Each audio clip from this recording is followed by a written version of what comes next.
안녕하세요. 피탐성 빛의 교회와 함께하는 성경 공부에 오신 빛의 성도님들, 어느덧 또다시 우리에게 다가온 금요일입니다.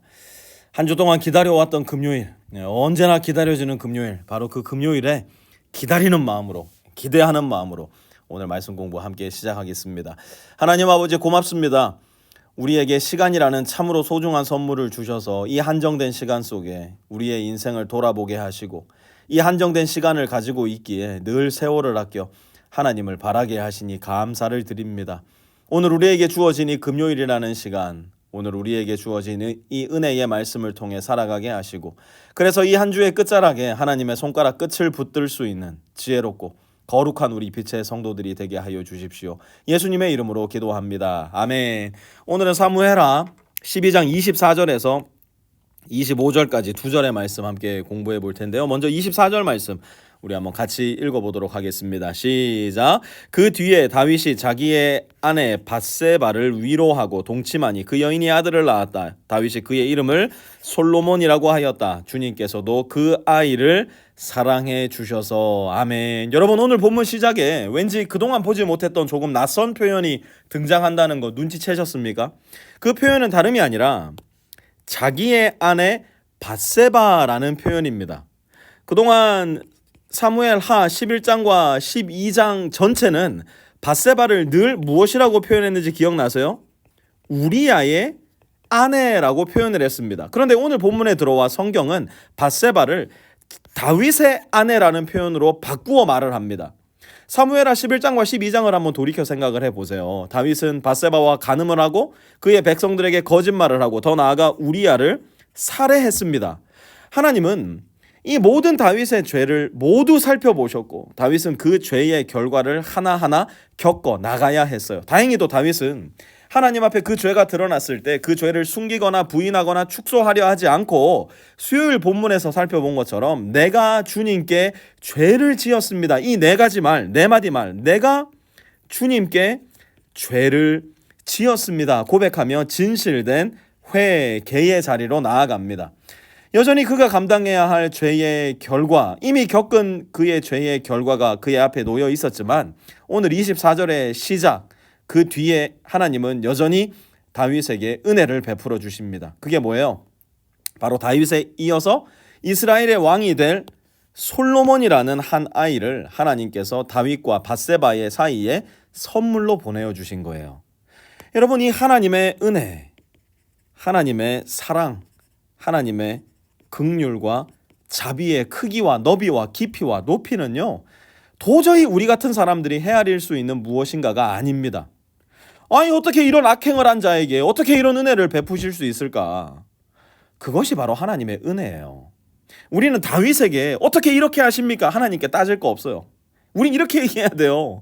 어떻게 나 같은 자에게, 어떻게 나와 같이 이렇게 죄 많은 사람에게 이런 은혜를 베푸신단 말입니까? 우리는 우리 인생의 여정 가운데 시시때때로 그러한 상황을 만나게 될 거예요. 하나님의 은혜는 단순히 다윗과 밧세바의 사이에 솔로몬이라는 아들을 주신 것에서 그치지 않아요. 25절 이어서 한번 보시죠. 예언자 나단을 보내셔서 주님께서 사랑하신다는 뜻으로 그의 이름을 여디디아라고 부르게 하셨다. 아멘. 여디디아는 주님께서 사랑하신다, 여호와가 사랑하신다라는 뜻의 이름이에요. 다시 한번 말씀드립니다. 솔로몬이 누구의 아들이라고요? 다윗과 밧세바. 밧세바가 누군데요? 우리아의 아내였던 밧세바와 사이에서 태어난 아들이었습니다. 우리아는 다윗에 의해 살해를 당하였고 밧세바는 쉽게 말하자면 다윗에 의해 강간을 당한 사람이었어요.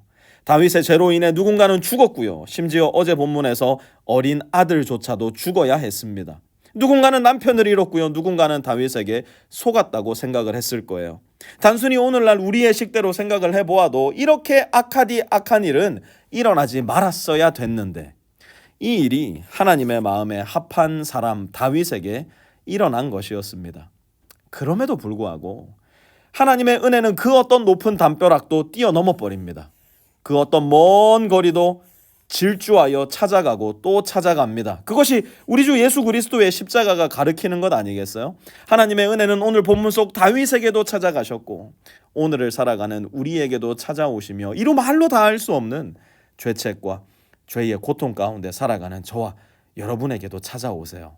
그리고 우리가 하나님을 향해 돌아설 때, 우리가 하나님께 진실되고 순전한 마음으로 회개할 때, 하나님은 그런 우리를 또 다른 여디디아, 주님께서 사랑하시는 자라고 불러주십니다. 여러분 잘 기억하세요.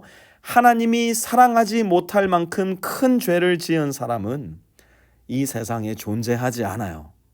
하나님이 용서하지 못할 만큼 깊은 죄 가운데 살아가는 사람도 이 세상에는 존재할 수 없습니다. 하지만 그 죄책의 무게에 짓눌려서 그 죄의 속임수에 빠져서 빠져나오지 못해서 하나님께 회개하지 않아 여전히 용서받지 못한 사람, 그런 사람은 이 세상에 너무나 많습니다. 사랑하는 빛의 성도 여러분, 기억하시기 바랍니다. 하나님은 우리를 용서해 주시고 우리와 다시 사랑의 관계 가운데 들어가시기 위해서 저 골고다 언덕 위에서 자신의 사랑하는 아들 예수 그리스도를 십자가에 못 박아 죽게 하셨어요. 그만큼 저와 여러분을 향하신 하나님의 마음은 애절하고 절박하고 긴급한 겁니다. 그러므로 내가 지금까지 어떤 인생을 살아왔던지, 내가 어떤 죄책 가운데 짓눌려 있던지, 주님의 십자가를 향해 눈을 들고 몸을 돌려 다윗이 그랬던 것처럼 내가 주님께 죄를 지었습니다. 진실되게 고백할 때 우리 중 용서받지 못할 사람, 우리 중 여디디아라 부름받지 못할 사람, 그 누구도 없음을 반드시 기억하시기 바랍니다. 오늘 하나님의 말씀 잘 기억하셔서 우리 모두 하나님으로부터 여디디아라 칭함받을 수 있는 복을 누릴 수 있기를 좋으신 우리 주님의 이름으로 축원합니다. 하나님, 자격도 없고 실력도 없고 그럴 권리도 없음에도 불구하고 우리를 위해 하나님의 독생자 예수 그리스도를 이 세상에 보내어 주시고 우리의 자리를 대신하여 십자가에 죽게 하시니 도대체 이게 무슨 일이란 말입니까?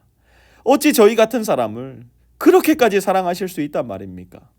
주님, 우리의 마음이 교만하여서 하나님의 사랑보다 내 죄를 더 크게 보는 일이 없게 하여 주시고 우리의 시선이 비뚤어져서 주님의 은혜보다 내 죄를 더 무겁다 여기는 어리석음에도 빠지지 말게 하여 주십시오. 하루라도 빨리 주님의 십자가로 돌아서 주님께 내가 죄를 범하였습니다, 다윗과 같이 고백하는 지혜로운 사람이 되게 하여 주시고 그리하여 주님의 은혜 가운데 온전히 살아갈 수 있는 복이 있는 여디디아들 다 될 수 있도록 하나님의 은총을 베풀어 주십시오. 예수님의 이름으로 기도합니다. 아멘.